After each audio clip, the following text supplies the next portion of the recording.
Yo, balik lagi sama gue di channel Valentin dan salam profit. Oke guys, jadi pada kesempatan kali ini gue akan mengupdate informasi mengenai si Bitcoin ya. Analisanya seperti biasa ya, kemarin juga sudah update juga, dan juga sekitar 1 harian yang lalu atau hampir 2 hari yang lalu udah update juga untuk Cardano atau Ada Geng. Nanti hari ini akan saya update lagi ya, mungkin sekitar jam 3 atau jam 4 sore lah ya, saya akan update lagi buat teman-teman sekalian ya. Kalau setuju bisa tulis di kolom komentar ya guys. Oke. Jadi langsung aja untuk analisa kita hari ini ya. Oke, jadi untuk yang pertama ini adalah Bitcoin dominance atau dominasi si Bitcoin, time frame 1 jam aja.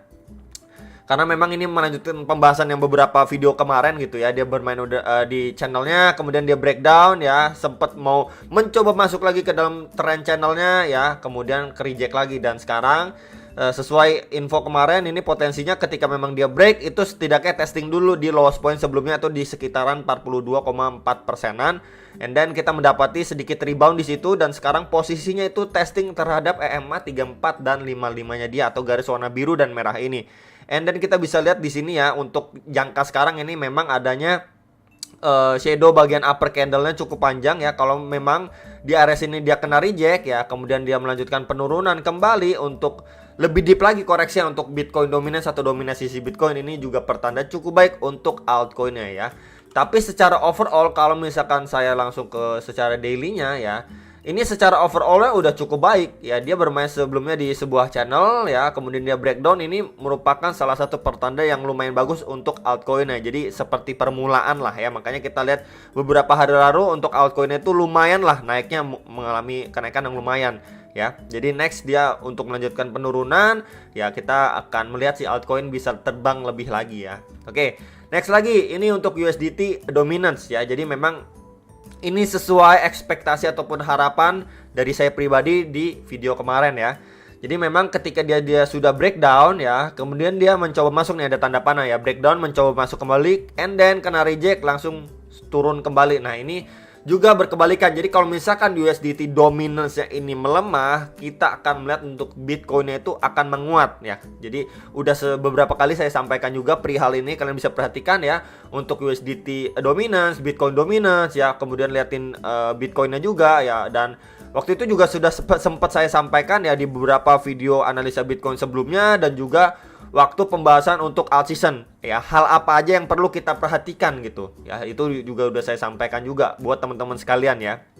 Oke, and then next ya, kita lanjut lagi ya. Ini kita udah lihat ya adanya penurunan ya, atau USDT dari USDT dominance-nya ya. Jadi kalau misalkan dia masih lanjut untuk penurunannya ya, overall masih bagus lah ya. Untuk Bitcoin kita bisa lihat reboundnya, cuman harus diperhatikan untuk mungkin terdekatnya di area sini teman-teman. Sebentar, di area sininya ya, nih soon ya, dia akan testing di sekitaran 4,07% lah. Sebelumnya sempat mantul di area situ ya, dan berfungsi juga menjadi support dan resisten juga. Jadi bisa diperhatikan area situ ya. Kalau misalkan dia adanya rebound di area situ, berarti kemungkinan kita akan melihat nanti si Bitcoin malah koreksi.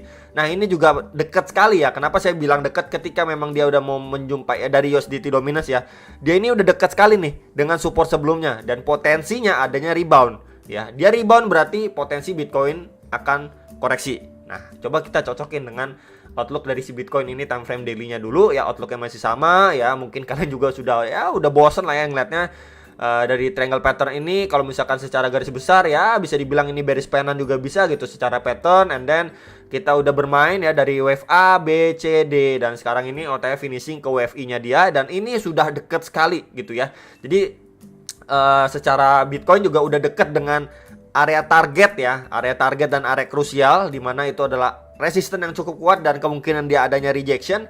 Dan kalau misalkan kita cocokin untuk USDT dominance di sini juga sudah deket sekali ya dengan area supportnya, next support yang potensial dia adanya rebound. Jadi ya kalau misalkan USDT-nya hit nih di support terus dia mantul rebound gitu kan. Nah untuk si Bitcoin ini dikit lagi hit ke resisten dan adanya kemungkinan koreksi. Jadi ya adanya korelasi atau hubungan gitu ya teman-teman. Jadi sekali lagi saya cuman mau merimain ya, untuk outlook ini nggak terlalu banyak bisa dibicarakan lah ya. Terdekatnya masih di sekitaran 43.900-an sampai sekitar 44 ribuan dolar, itu harus diperhatikan sekali ya. Nanti tinggal kita lihat nih, apakah di area situ adanya pressure dari si seller ya. Kita kan kalau misalkan nggak bisa menebak-nebak kan. Oh ini pasti turun, oh ini pasti bakal lanjut naik ya. Kita nggak bakalan tahu sebelum kita dapat konfirmasi yang jelas ya. Sebelum kita melihat dari price action yang dikasih ke kita berupa candle gitu ya informasinya. Oke, jadi itu yang mau saya remind kembali. Apakah di area sini nanti dia adanya reject ya, lumayan keras dibanting, atau ya maybe cuman sideways ya, kemudian malah dia dibikin breakout dulu ya sebelum dia testing dulu atau retest kembali ya, bisa aja gitu. Atau malah dia kena reject cukup kuat di area situ ya. Makanya kita harus lihat kembali apakah ya pressure dari si seller seperti sebelumnya nih. Kita bisa lihat dari sini drop cukup signifikan, di sini juga drop cukup signifikan, di sini juga drop cukup signifikan. Apakah kali ini akan mengulangi hal sebelumnya, dan apakah area itu menjadi area yang masih menarik ya untuk istilahnya Welles jual kembali ya setelah melakukan akumulasi di bawah, atau memang area-area sekitar 44.000, 46.000 udah kurang menarik buat mereka, mungkin di area atau next resistance seperti 49.000, 50.000 ya. Makanya kita let's see aja lah teman-teman ya. Cuman memang sekali lagi saya infokan, masih nggak yang nanyain ya, nanya terus gitu ke saya masih jawab. Apakah masih ada harapan untuk yang hold bear coin gitu ya? Masih ada aja gitu ya, masih ada aja ya. Bisa aja kalau misalkan pressure dari si seller dan seperti sebelum-sebelumnya ya, kita bisa lihat ini penurunan yang cukup signifikan ya, mungkin aja area sini masih dianggap area menarik untuk mereka jual atau take profit setelah mereka akumulasi di area-area bawah ini gitu ya. Masih mungkin nggak, bisa aja gitu ya.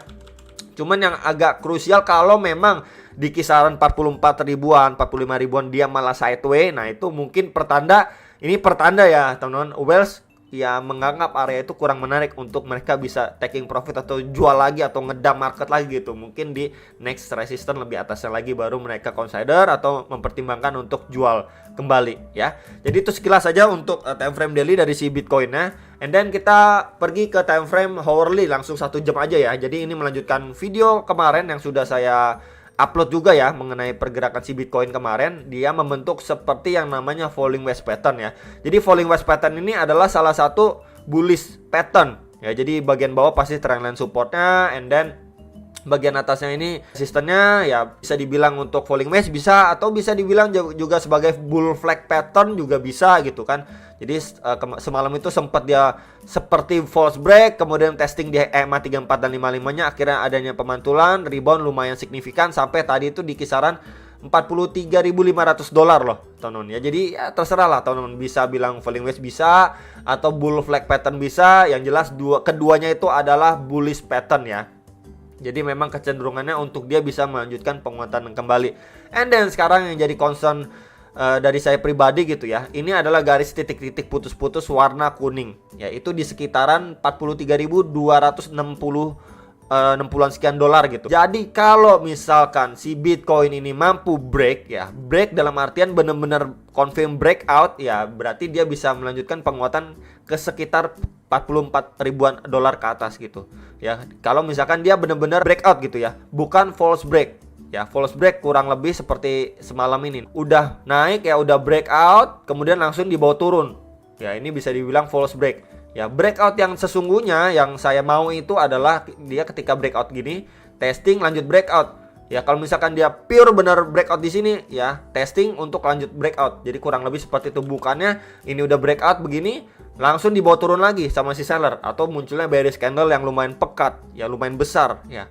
Jadi itu yang harus diperhatikan terlebih dahulu ya. Jadi sekaligus untuk finishing WFI dari outlook Bitcoin time frame daily ini ya, lebih gambaran lebih besarnya ya. Jadi itu dulu yang kita pantau benar-benar untuk ya mungkin sekitaran hari ini ya. Besok akan saya update lagi untuk perkembangannya bagaimana. Cuman memang untuk jangka pendeknya bisa diperhatikan terlebih dahulu. Untuk area resistance ini harus benar-benar mampu di breakout, baru kita bisa lihat dan achieve atau finishing WFI-nya dia. Baru nanti dia make decision apakah dia lanjut breakout atau malah langsung ditekan mundur sama si seller ya, munculnya bearish candle yang besar-besar dan lain sebagainya gitu ya teman-teman. Jadi itu sekilas informasi untuk analisa Bitcoin kali ini ya. Untuk hari ini juga yang nanyain update-nya bagaimana. Jadi so far masih so good lah ya, untuk si pergerakan Bitcoin masih condong untuk melanjutkan penguatannya ya. Juga ada indikasi kita bisa lihat untuk USDT dominance masih adanya kemungkinan turun, Bitcoin dominance juga masih ada kemungkinan untuk turun. Jadi itu ya cukup bagus lah untuk market crypto,